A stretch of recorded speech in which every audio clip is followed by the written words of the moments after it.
G'day folks, welcome to another in our series of real estate experts. I'm here today with, at least up until recently, I don't know how your numbers have been going since you've had a baby, but up until the last couple of years, this has been the #1 real estate agent in Queensland. So if anyone's a real estate expert for me to bring to you, it's the great Chris Gilmour, mate. Thanks for hanging out for a little bit. No worries, Glenn. No problem, man. Mate, what I sort of wanted to, as my audience will know, what the job of this interview series is to pull out of your brain all the tips, strategies, ideas and things that the sellers, basically for people wanting to sell a home, what mistakes you've seen made, how they can really maximise the sale price, the times to achieve their outcome, you know. And as you would have seen in some of the stuff that we've studied, 7, 8, 9 out of 10 agents have done nothing more than a 1-week course, slapped on a name badge, and really are ill-equipped to help our sellers, help homeowners get the highest price truly for their property. You know, it's like going to a doctor's surgery who's done a 5-day course to handle their largest asset, you know. So that's why I get blokes like yourself and ladies like yourself, experts like yourself, who are the 1 in 10, who are truly worth their commission, that get high prices and truly serve their communities well. So that's sort of the outcome that we're after. So I'll hit you with some of the hard questions that the viewers have done. That's no problem. Thanks, man. Well, the first one, first off, tell us a little bit about your area, you know, about your sellers, even though the principles that you use to sell properties in your area would be true in any area, but tell us a bit about your area. Yeah, look, the area that I pretty much I sell where I live. I think that helps a lot with the buyers that are coming through the property as well, because you can tell them exactly, you know, the bus routes, the bus times, the schools, the shops, where all the parks are. So I think living in the community where you sell certainly does help. You know, and I've lived in the area for, I don't know, 20 something odd years, so I pretty much know every single street that you can rattle off. And well, that's one of the cool tests that someone, because what I'm really trying to get for our sellers is, how do the people who live in Cairns or in New Zealand, or because I've got audience members all over, how do they find the Chris Gilmour of their area? And one of the things I love about you is you name an address in your area, you can tell them the house, can't you? Yeah, look, I've and it's no different to selling a TV or a fridge. It's product knowledge. So my product is the properties in my area. So you know, for 3-4 years, I just walked the streets every single week. So if someone did change the colour of their home with the roof or did something to the garden, I'd notice it. Yep. And so every house is my product. And so you've got to know your product and know it well. Yeah. And just so the guys who maybe don't know of yourself as the leading agent in Queensland, what are some of your stats that I've seen that really prove that you're getting higher prices? You know, how quickly are you selling a home and what sort of prices? Yeah, look, I'll sell 91% of every home that I go to the market with. Right. So there's 9% there that don't sell, or we decide to rent it or something. Okay. No one's perfect. I'd like to Still be. a 9 out of 10 hit rate, mate. Yeah. It's better if you check auction clearance rates and some of the other methods of sale, and there's no one near 9 out of 10. You know, I would guess. No, I don't do auctions. So that's probably why I have a high clearance rate. Different topic. Well, it's a valid one though. Let's go through your stats, but then let's make that our next question is auction or the way you sell properties with a set price. Yeah, but first off, continue. So 9 out of 10 get the job done. Yeah, so 91% of every home I'll put to market will sell, and I do that with an average of 18 days.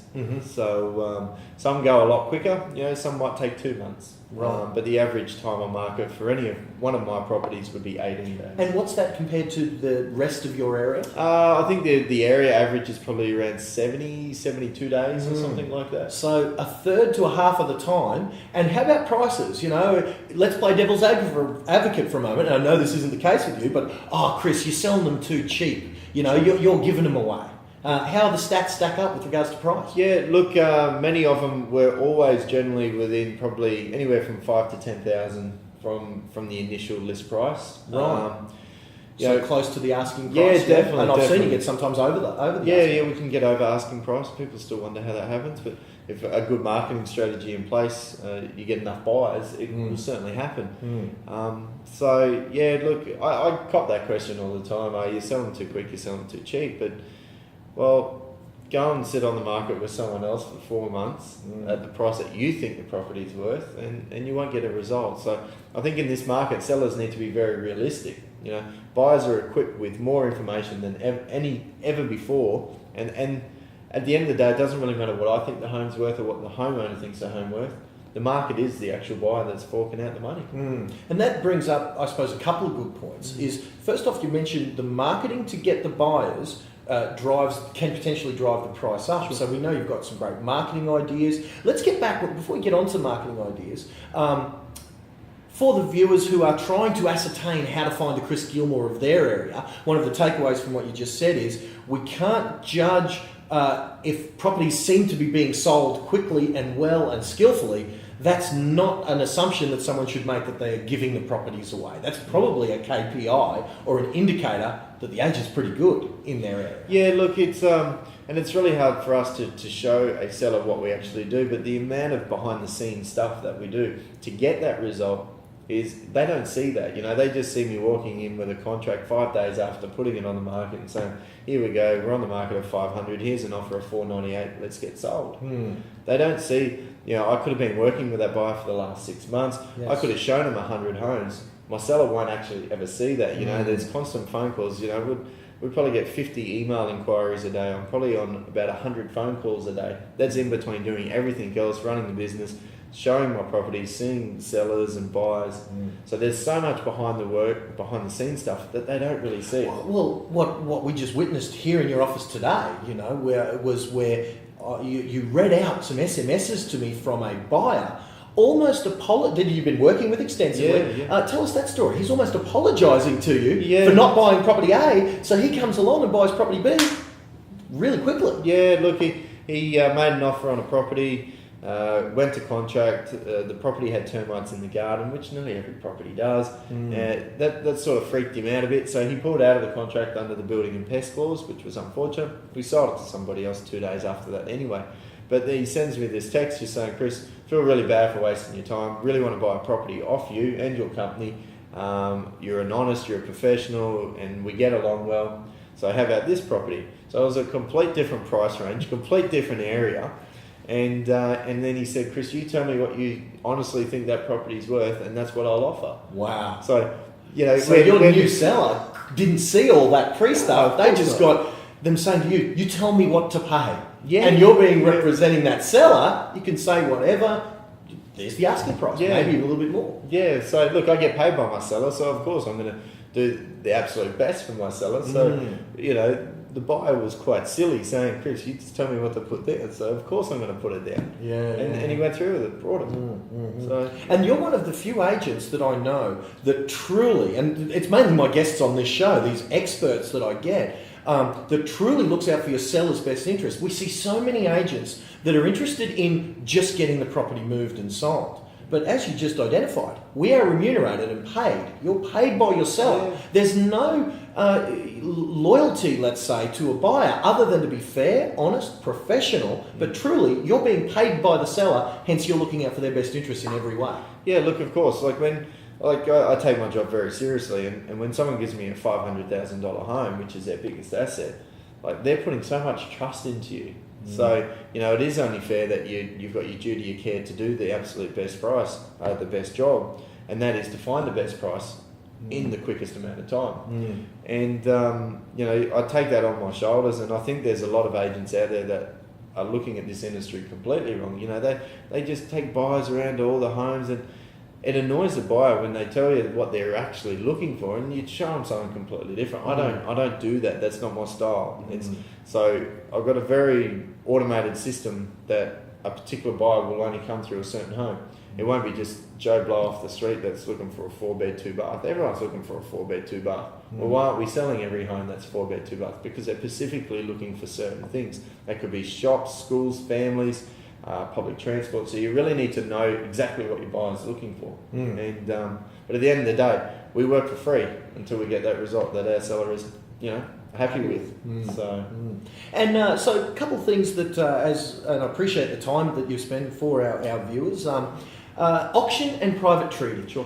Give us your unique take on that. Given that I suppose it would be a little bit area specific, but you know, that's why we're getting your opinion. What's your opinion on that age-old debate? Yeah, look, that's the big debate, and for anyone that personally knows me, is I'm not an auction person. I don't believe in the auction process, and anyone that's watching this that's in real estate is probably going to throw the remote at me or something. But from my experience, I've taken 4 properties to auction over my career, and I've got 100% success rate of not selling any of them. Right. So, and I've sold about 480 homes in my 4 years. Right. Okay, and they have all been by, let's just put a price on it. Uh-huh. We've got the data, the buyers have got that data, so let's just put it where the data is telling us, where the evidence is, and let's not muck around. And then your negotiation skills can pick up. Yeah, of course, and that's what the client's paying us for, is just not a 5-day course. They don't see the thousands of dollars that I've done in training and seminars and just going all around Australia to learn from the best people. They don't see that. They just think, oh, you just go and get a 5-day course and here's a life. Well, it's kind of like we go and see John Bon Jovi play guitar. He's just been paid $500,000 for that gig, and you think, 2 hours, John, $500,000? We didn't see the years of preparation. It's and I was saying it to my wife last night. We were watching Federer, and I would probably class my Roger Federer as probably my all-time favourite, and I'm not even into tennis. I'm into my motor racing, but he is just a true class act. And I said to my wife last night, I said, he plays for the love of it. And he's so probably just driven by the competition and the sport. The money means nothing, For him to just probably get up at 5 o'clock and go and smack some tennis balls all day and go in the gym, the commitment that guy has put in, we haven't. No one sees that for the last 20 years, and why he is number one in the world.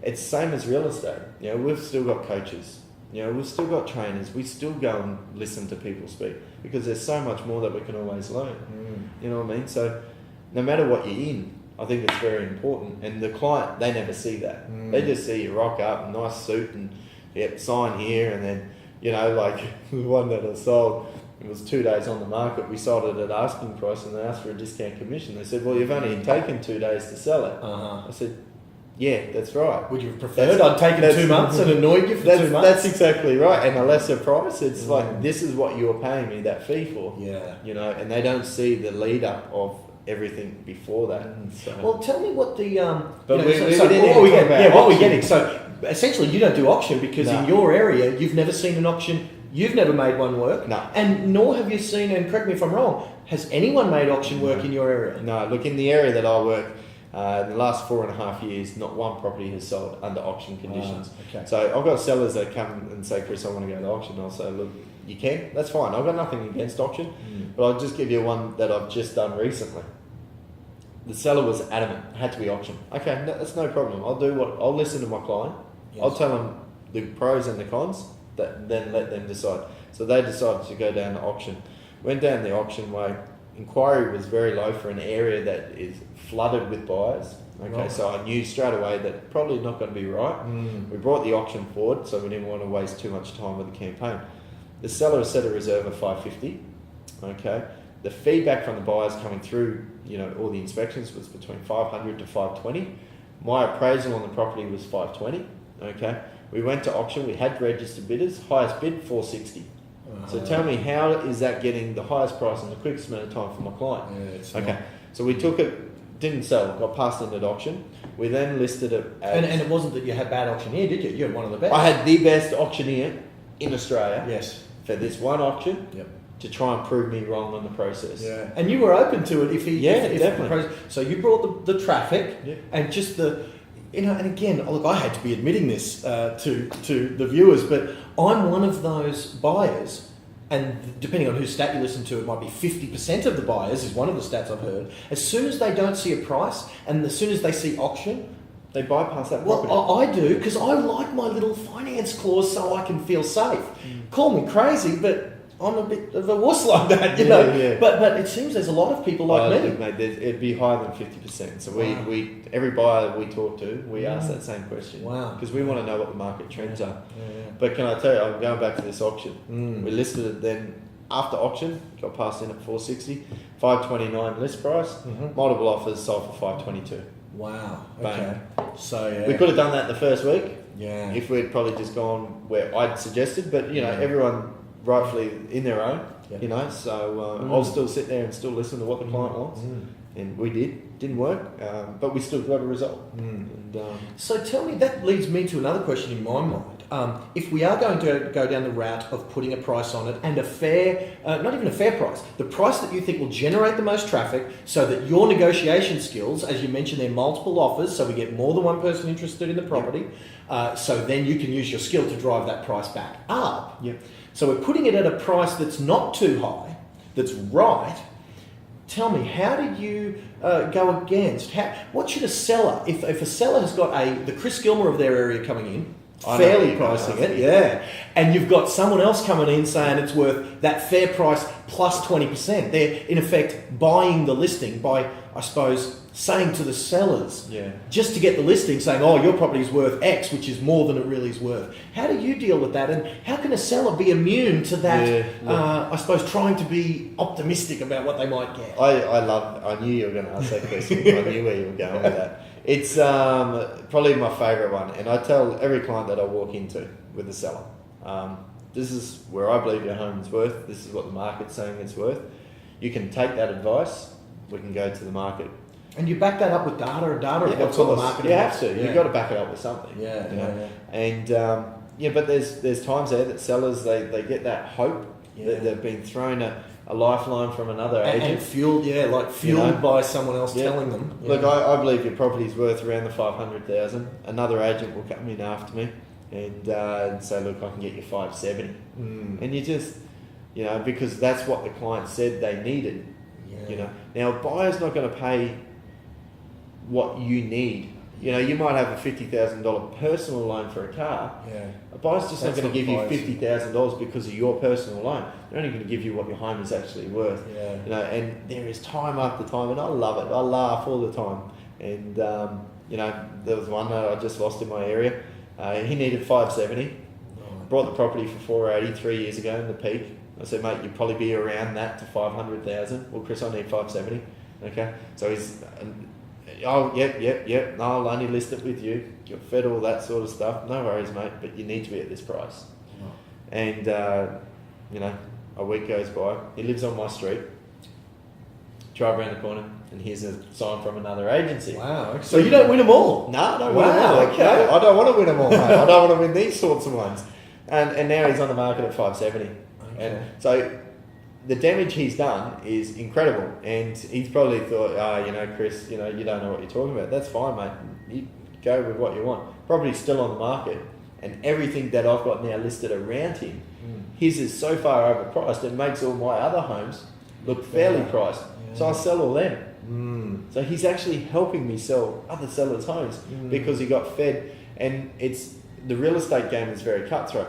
And if you're very dominant in an area, it's hard to crack into for an agent. The only way to crack it in is to go in and say, I'll get you this, I'll get you this, I'll get you this. Right. But it does more damage for that seller and the agent because they're just going in and saying, I'll get you this amount. And it just sits there and never sells. So let me read between the lines here, because the way I've heard you describe that is similar to many of the other experts that I've interviewed on behalf of sellers. So what it sounds like from both yourself and leading agents across the country is if you go with that person that really buys the listing, the 570 agent, you're either one, going with an agent who hasn't got a clue, hence there's incompetence, or they're being deceptive because they may not be as skilled and they need to do that. So it's kind of like, whether it's incompetence or ignorance, either way, to go with the agent that's the highest bidder would be a mistake, not for our reasons or your reasons, but for the seller's reasons. They're hurting their own back pocket. Yeah, look, it does so much damage to the seller that they don't realise. And because if they've just gone on the market, they're there for 2 months, all the buyers have seen the home. They then realise, wow, maybe my home's not worth it. They then change agents, then generally they come across to us. We then put it where we should have, okay? And we don't sell them as quick because all the buyers have seen them, okay? And they can see that the data, when they look up that property anyway, from all the sites that that it was on the market at this price, it was on the market for that long. The buyers see all that. So it is critical that they get it right from the word go. So I'm so passionate about that. So I could just go off at every agent that goes, and I just wish I could throttle every agent that goes out there and just lies to a seller to win a listing because they're just not, it's not the right thing to do. Well, it's good that my viewers who are miles away from Chris Gilmour, who are in Sydney and in Melbourne and in Perth, that they can hear the truth from you, because it doesn't, they can actually hear the truth, because you're never going to impact a seller in Perth. That we can look our sellers in the eye and give them sound advice through this program. That's why I love doing this program. Yeah. Okay, so that brings us to marketing, mate. You're known as one of the number one guys in the state with regards to your marketing. Some of your marketing pieces have now become almost legendary, and you're focused online, and you've almost abandoned the newspaper, mate. Tell us about how it is that you mentioned before that you use marketing to get traffic into the property, and then once you've got those bodies in there that love the home, off you go. So tell us about your unique take, online, offline, whatever. Yeah, look, real estate's certainly changed. I'm only, 32. Gee, I had to think. But I've seen my mum and dad buy homes, and I've noticed how real estate has really changed over 10, 15 years. Real estate's always changing, especially with the technology. The area that I live, where we sell, we don't even get a newspaper delivered anymore. So why advertise in the newspaper? I think people are time poor. Newspapers don't show the quality of the home or enough of the home, one big photo. That's about it. Where on the internet, we can show 25 photos. But every agent puts every home on the internet, but I think it's the way that you present that home onto the internet will definitely attract the different certains of the buyers. So very big with how we do that, with the professional photography, the interactive floor plan, normal floor plan. But let's play devil's advocate for a sec, Chris, just on photography. Yeah. I've got a really good camera, Chris, 9 megapixels. Yeah. I can take a good photo. What's the difference between good, some agents might even be okay. Yeah. What's the difference between that and truly professional? Yeah, look, whenever a client says that, I always ask them, what do you do for a job? And they say, I'm a doctor. Well, so you're not a photographer. Okay, let's get in the right person for the job. So, there's... I don't take my own photos in properties because I'm not a photographer. Sure, I've got a nice camera, I can take a good shot, but I can't do what the professionals are, and that's what these guys are the professionals of their industry, so why not use them? So, and you'd say, because you said 480 properties you've sold in 4 years, so really, you've had the best 4 years I've ever seen in a real estate agent in their first 4 years. You've seen a direct correlation between that quality of marketing and photography and things with price? Yeah, no, of course. Look, the better the ad, the better the marketing, the better price, the better client you're going to find. It is that simple. Real estate is not rocket science. The only thing that is rocket science is rocket science. Okay? And it's so simple, yet so many people complicate it. So what we do with our marketing, we do the professional photography, but we're really big with the video.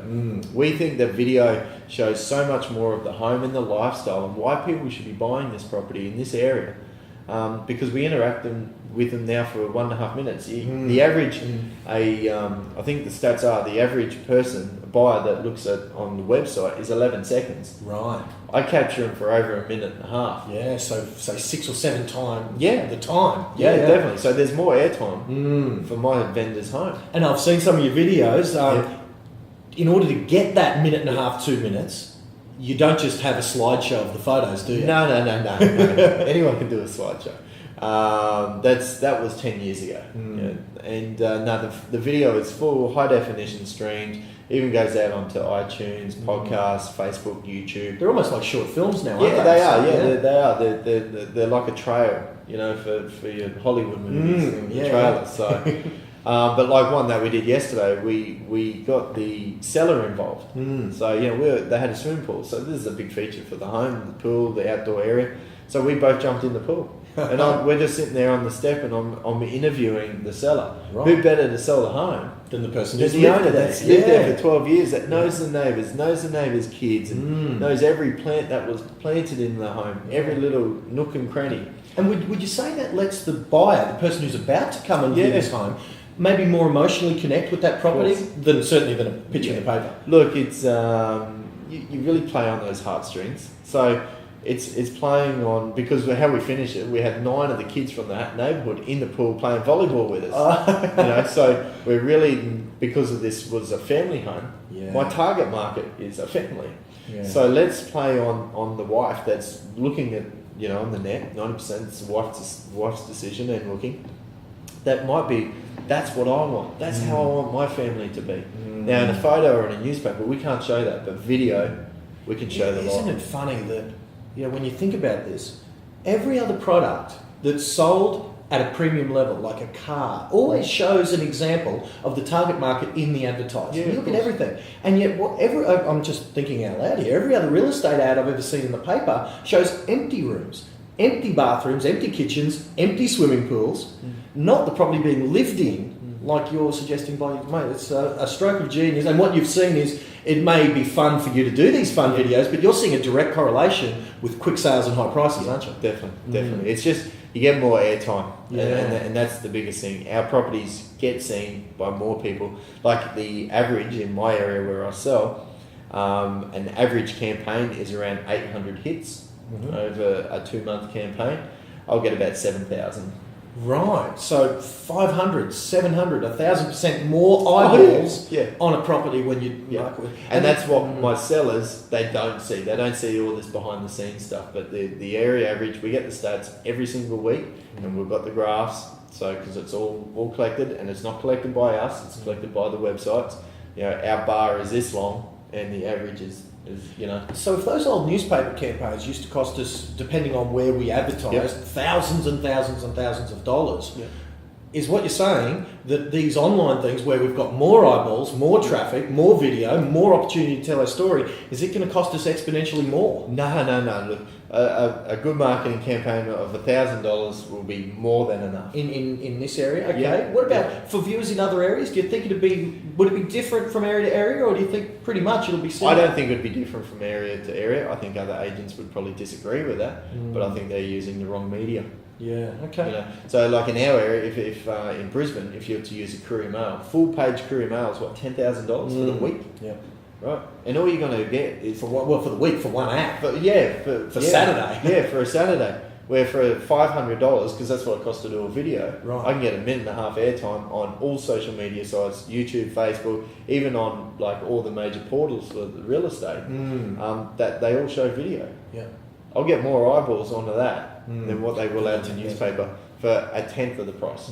I love it. Well, mate, so again, your people who live in your area, and again, I know you focus on an area south of Brisbane, that they are lucky to have agents like yourself. Again, it sounds like I'm buttering him up, but he truly is. I'm paying you. How much am I paying you? But you guys saw the title of this, Real Estate Experts. We truly have been talking to one of the best in this field. I trust you've appreciated this interview. So, Chris, for folks who aren't in your area, could I hit you up, and I'm getting cheeky now, can I hit you up that if we can put a little graphic down the bottom of this for a copy of your book? It's called Sold, the How-To Guide.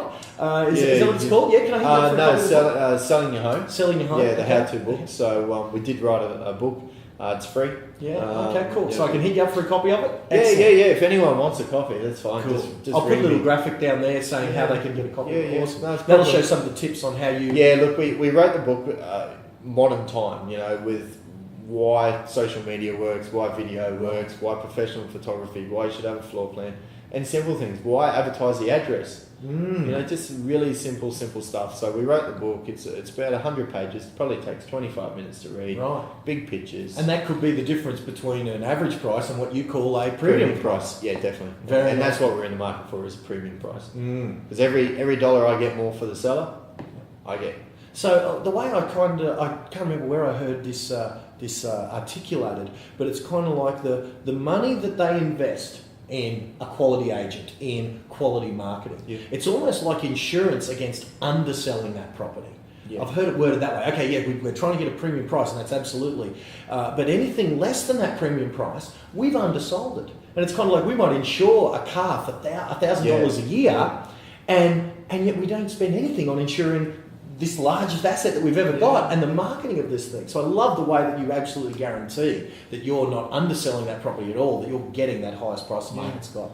Yeah, look, I think it's hard to sell your services. I think results speak for themselves. Yeah. So, if they go to chrisgilmour.com.au, they'll see the results. Yeah, and hopefully that speaks for itself. Yeah, so. yeah, absolutely, mate. Well, 480 people can't be wrong. Yeah, that's it. You couldn't have bribed them all, mate. No, I couldn't. So, very nice. Well, folks, thank you. I hope you've enjoyed that. I hope you've enjoyed spending some time with Queensland's #1 real estate agent, Chris Gilmour. Thank you for another episode in Real Estate Experts. Until next time, bye for now.